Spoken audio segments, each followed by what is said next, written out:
Philosophies. 187. Titanism. Chalcedon Position Paper number 75, June 1986. Not all errors and heresies are clearly labelled as such. Some pass as virtues. Titanism is one of them. The name Titanism comes from Greek religion. The Greek gods were deified men. For example, more than a few cities boasted of their association with Zeus before his death, when he took his place as a spirit god in the upper world. The 12 Titans, 6 males and 6 females, were the sons and daughters of Uranus and Gaia. The Titans, led by Cronus, deposed their father and ruled the universe. The Titans were later deposed by Zeus and condemned to Tartarus. Some of the descendants of the Titans have familiar names: Prometheus, Atlas, Hecate, Selene, and Helios. Especially with the Romantic movement, the Titans and their children came to symbolize man's heroic efforts against fate and the gods. Shelley, who said he had a passion for reforming the world, turned to Prometheus as hero. His Prometheus Unbound is full of idealistic bombast against the heavens and glorifies attempts to storm the heavens and defy fate.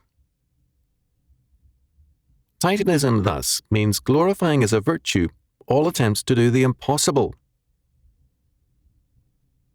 Titanism has many faces in the modern world, within the church, in humanistic circles, and among revolutionary youth.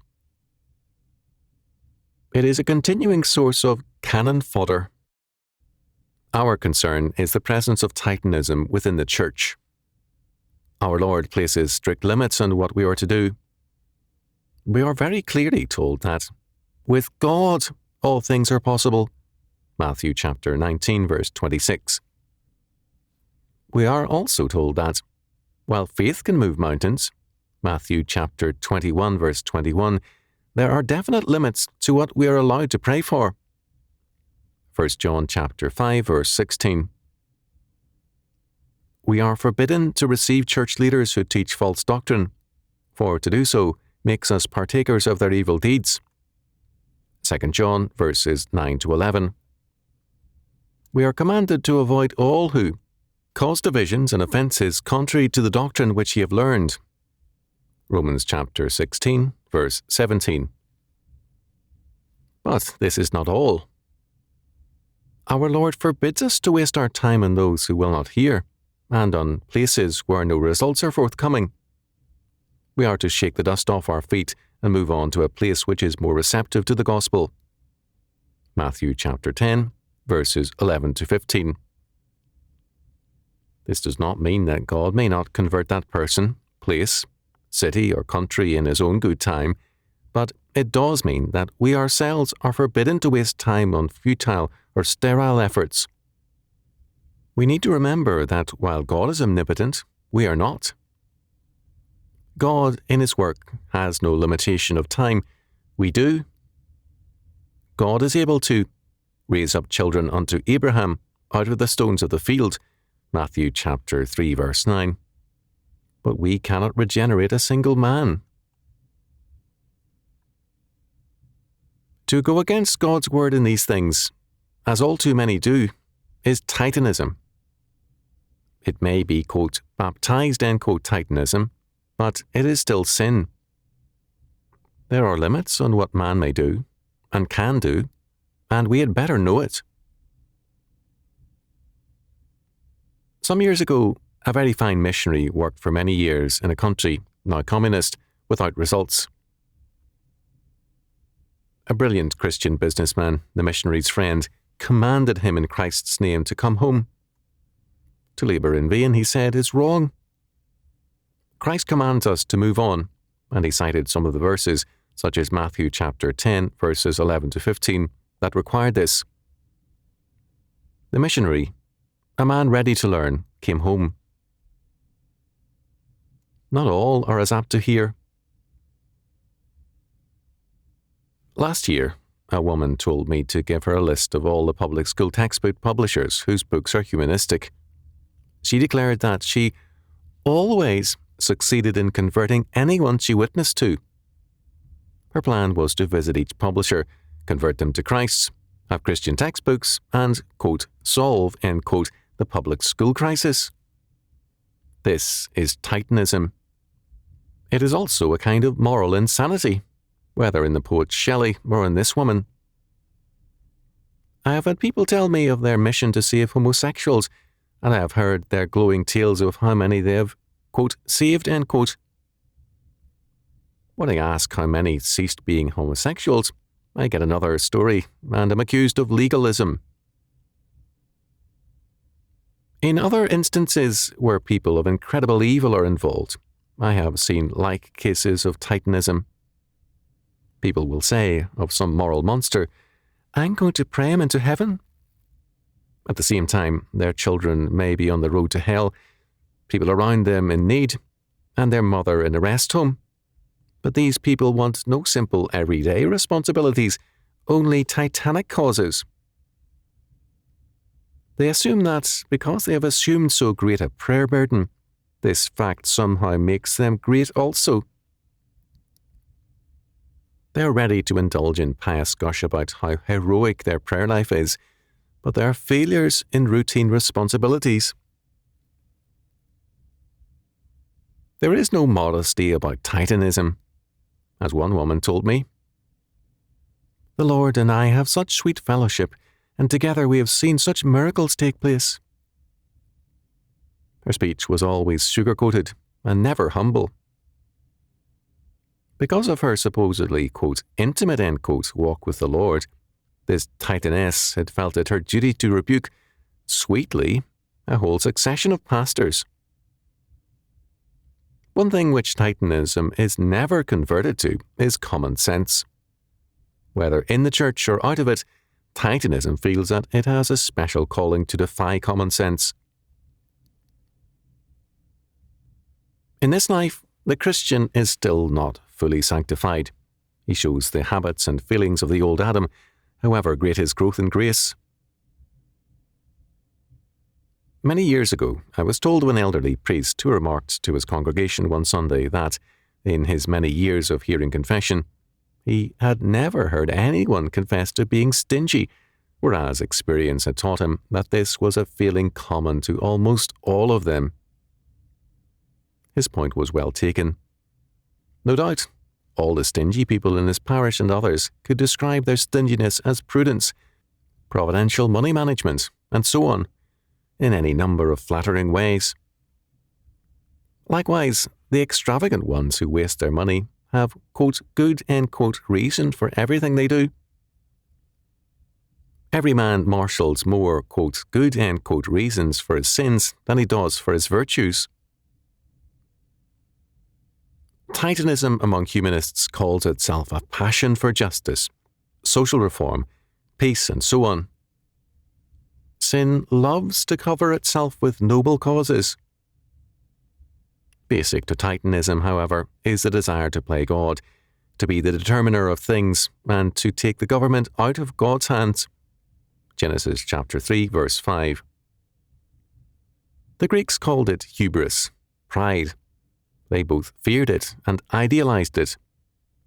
When successful, it made one a god. When a failure, as with the Titans, it was still heroic. Christians very early saw it as a deadly sin. Whenever and wherever it occurred, they saw it as an evil and as a deadly, corrupting force. With the Romantic movement, Titanism became romantic, heroic, and the indication of superiority. Thus, Lord Byron's Manfred rejected both Christian counsel and patience, declaring, "Patience and patience, hence, that word was made for brutes of burden, not for birds of prey. Preach it to mortals of a dust like thine. I am not of thine order." Manfred saw himself as semi-divine and above all moral order, as a bird of prey. He despised the herd of common men and saw himself as a lion, or the head of wolves. Facing death, Manfred denied punishment in any future life, for that would be a crime to punish crime by crime. Byron, Shelley, and the other humanistic practitioners of Titanism had a knack for being losers, victims, and injured. Their failures proved to them that they were so far above the common herd of humanity that few could appreciate their greatness. Romantic Titanism has, since then, been endemic in Western civilization, most of all among the intellectuals, college students, and liberal politicians. It is a fine recipe for losers, because the very fact of defeat and frustration is seen as proof that one is a titan, a visionary whose greatness and cause go unappreciated. For Byron, Lucifer and Cain were his heroes, and his Cain declares, "Cursed be he who invented life that leads to death." For life to be good for humanistic Titanism, it must be on the Titan's terms, not God's. In philosophy, of course, Titanism has held full sway. Nietzsche, with his vision of life beyond good and evil by Superman, was most vocal about it. But it has been no less prevalent in men like Bertrand Russell, Wittgenstein, and others. It has been implicit in philosophy since Descartes, and his starting point, "I think, therefore I am." In the United States, the transcendentalist Unitarian pastor, Theodore Parker, drew a logical conclusion. "I am, therefore God is." A modestly phrased but strong Titanism was popularized by Ralph Waldo Emerson. All of this had its influence in theological circles also, and evangelicals absorbed elements of Titanism. Instead of exalting God's sovereign grace in salvation, many began to exalt man's sovereign choice. The order of determination in the universe was reversed, and man was given priority in the order of salvation. The effect on prayer was dramatic. Recently, I heard one evangelical pastor describe much current praying as giving God his instructions for the day. Such praying is blasphemy. Prayer is access to the throne of grace, the government center of all creation. The ancient Persians understood the meaning of sovereignty, although they wrongly ascribed it to human monarchs. Prayers to the sovereign could have penalties. As Esther said to Mordecai, "All the king's servants and the people of the king's provinces do know that whosoever, whether man or woman, shall come unto the king into the inner court, who is not called, there is one law of his to put him to death, except such to whom the king shall hold out the golden scepter, that he may live." Esther chapter 4, verse 11. As Christians, we are called into the king's presence, but our requests must be in his name and according to his law word. We are forbidden to make a show of prayer, or to use vain repetitions. Matthew chapter 6, verses 2 to 7. And we are also forbidden to waste our lives and time in vain or futile work. Matthew chapter 10, verse 14. We are not our own. We have been bought with a price. 1 Corinthians chapter 6, verse 20. Christ's atoning death. And hence we cannot waste our lives and time in a parade of, quote, heroic, end quote, efforts that results in little or nothing. Our calling is not to Titanism, but to service,